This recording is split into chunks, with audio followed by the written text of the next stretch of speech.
there was a lot of things that really irritated me about the last week, not the least of which is Mike Shanahan. So my vent of the week is going to be Mike Shanahan. You know what, Mike?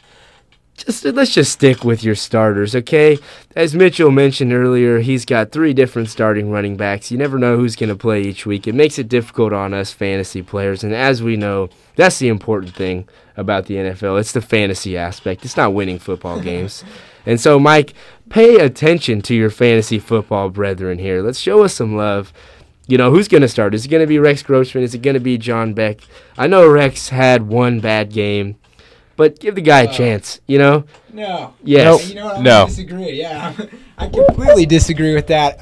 Let's talk about Rex Grossman. Take you back to, I believe it was the 2007 Super Bowl. Oh, that's the Super Bowl. The guy led the team to the Super Bowl. Yeah, he led the team to the Super Bowl and then fumbled 2 snaps. I mean, you know, for Pete's sake, not Peter's sake, for Pete's sake, I don't have a lot of faith in him. I would, you know, I'll say it, not just as a 49ers fan, but as a football fan, I'd take Alex Smith over him 9 out of 10 times. Oh, wow. Let's get into it. Let's talk about that. Okay. All right. Okay.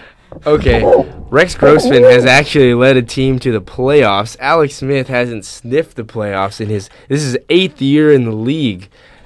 8 years of mediocrity. Ooh. 2004. Oh, okay. Excuse me. He's only been in the league 7 years. We'll take him.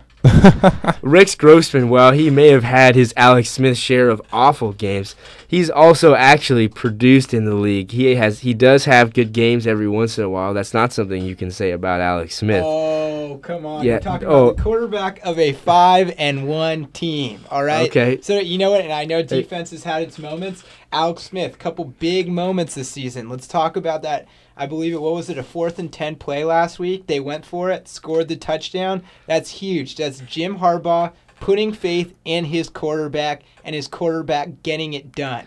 All right? Okay, well, you know, we'll see. I don't have faith in him. I have 0 faith in him. Absolutely 0. Okay. All right, how about your event of the week, Mitchell? I'm going to have to go up the bay here and call out the Oakland Raiders, or maybe just specifically Hugh Jackson. Come on, Hugh. Are we talking 2 first-round picks for Carson Palmer? You're looking for a guy who's going to bring you to the playoffs, and you're giving up 2 potentially team-changing picks in order to get a guy who is 0-2 in the playoffs. He hasn't even come close to getting to the Super Bowl. So, I mean, he has, of course, been a part of some pretty awful teams. But come on, that's way too big of a price tag. We don't know what condition he's in right now. He says he's been keeping in shape. And, of course, you don't know if you could start him this week. But Hugh, 2 first-round picks. Al Davis is gone. Rest in peace. But this is a move he would have made. I don't know if you're making this in his honor or what, but it is some kooky stuff that you're doing up there. That is a lot to give up for a guy who I believe is past his prime. So I don't know if that was the price tag. I like the move of getting Carson Palmer, but at what cost? So Hugh, come on, baby. Okay, let's just pose a question here. Do you think Al Davis really would have made that move? I think Al Davis would have done a move that would have scratched heads, and Hugh Jackson did just that with this Carson Palmer trade. I don't know if he would have done the Carson Palmer thing. I know once the David Garrard, that when that move kind of blew up, they had to reach out to someone else, and right. Carson Palmer was available. Right, and now we find out that Carson Palmer won't even be starting this week against the Chiefs. You trade 2 first-round picks for a guy, and then you don't even play him. I mean, I think whether he's ready or not, you got to throw him out there. I mean, yeah. I definitely feel like Carson Palmer has a better chance of helping his team win than Kyle Bowler, certainly. It's up to the coach's decision. They're going into a bye right after this week. Gives them extra time to look at the playbook. I'm not saying that Carson Palmer's washed up. I'm just saying he's not worth, at this point in his career, the price that the Raiders were willing to pay to get him. And Hugh Jackson was the guy who orchestrated the trade, so I'm not sure who's going to win out in that situation. Though I am happy for Carson Palmer getting out of Cincinnati, which was his primary goal. Yeah, and it's very difficult to make Bengals owner Mike Brown look good these last couple of years. But if you can make Mike Brown look good, you know you're making an awful trade. Oh, boy. Because that guy is he's a blabbering fool, if you ask me. Yeah, this season, though, the Bengals are looking pretty solid. Andy Dalton is their guy. I mean, he's not Peyton Manning Part 2 or anything like that, but he is producing for them. A.J. Green especially has been stepping up. So the Bengals, I think, they're taking steps towards the right direction. I don't know how long it'll take for them to get there, but they're taking those small steps. He's a ginger, though. He's a ginger. Ooh, I know. It's you got to look over. You got to look over the ginger. I think his helmet's ginger. This is 2011, Peter. It's 2011. We fought that battle back in the 50s. I know. He's got the ginger helmet, the ginger hair. And he's a TCU product. I mean, if right.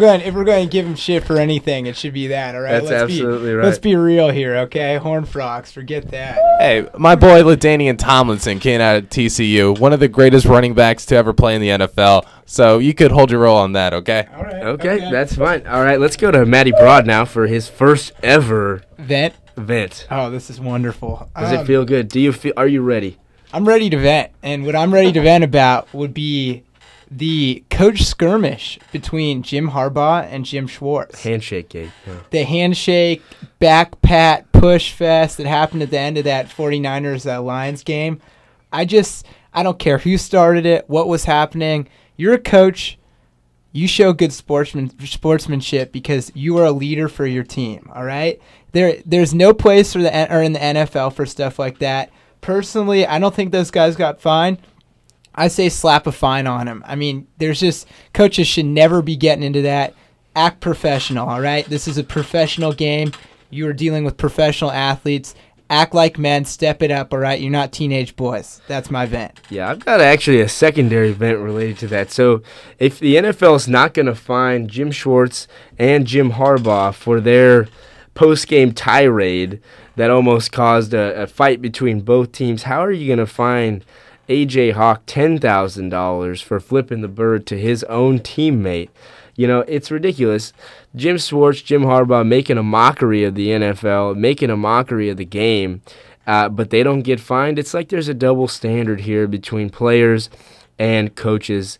I don't understand it. Roger Goodell at some point is going to have to explain himself because you got to know that the veteran players in the NFL are losing a lot of respect for this guy. You got to find the two coaches. No, I can completely agree. I think also, I don't know if you saw this, but I read that Troy Polamalu got fined, I think, $10,000 for calling his wife. Right, for calling his wife. To tell her that he was okay after getting in a really gnarly collision there. And, it's just...